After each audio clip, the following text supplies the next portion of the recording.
growing up in Queens? Queens. Yeah. Queens, okay. Born in Brooklyn, grew up in Queens. Right. Grew up in Queens. Have you been back to, do you go back to the old neighborhood? How's it changed? Well, I grew up in Hollis, then we moved to Rosedale. But now, since my mom's no longer alive, I don't really, it's very different. I mean, Queens is the most diverse, I think, place in America. It has more different kinds of nationalities than any place. Was it like that when you were a kid? I grew up in a more predominantly black neighborhood, and then when we bought a house, we moved to kind of an Irish, Italian, Jewish neighborhood right next to a black neighborhood, and then I got bussed out because it was busing. Did you have a lot of black friends growing up? Yes, in Hollis, yes. Yeah? All my friends, yeah. Did that help working with Spike Lee, that you understood like what his Yes. movies were Yeah, about? Yeah, I grew up, that's how I grew up, really. And as a matter of fact, when I moved to Rosedale, I was like one of the darker kids, and everyone, said I was Puerto Rican, which was not a, it was kind of an insult in those days. Oh, he's Puerto Rican, There was only a few Puerto Ricans anyway, And you were supposed to be either Irish or Italian or Jewish. Or, yeah, whatever it was. Yeah.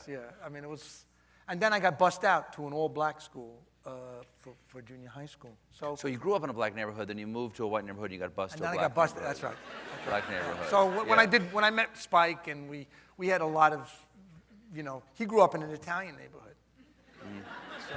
So it was like we became really, good friends. That was a big experience to have, and he got to really trust me. What was it like playing Pino? Because Pino is a racist. I asked to play that part. Oh, really? Yeah. He asked me if I wanted to play the other part. I said no.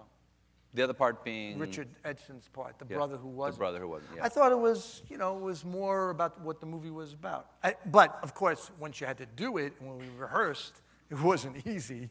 You were a little shy and stuff. Because of the things that you have to say. Yeah, I have to say in front of, we're in a rehearsal room with, with all these people for 3 weeks. We had a lot of rehearsal. But then once I got comfortable, I started adding stuff and telling Spike, well, you have to add this, you have to add that, you have to, and he was like, okay, I'm going to, That's not actually how my character would yell that. Well, yeah, I can add other things to it, too. That Spike's you don't okay know. with improvising? Well, we used to improvise a lot, and then we would put it into the script and stuff. Yeah. What about the Coen brothers? Do you improvise with them? No. You improvise maybe in how you do it, but it's very, it is what it is. The line is the line. Yeah, the line is. But there's still a lot of freedom in how you do it with Joel and Ethan. Yeah. How many movies have you done with Spike? I don't know. I mean, I've done like 5 real roles, and then I've done a bunch of cameos and stuff like that. And with the Coen brothers? 4, and then they executive produced one of my films, and 4 movies with them. And a play that I did with Ethan. How would you characterize the difference of working with those guys versus Spike?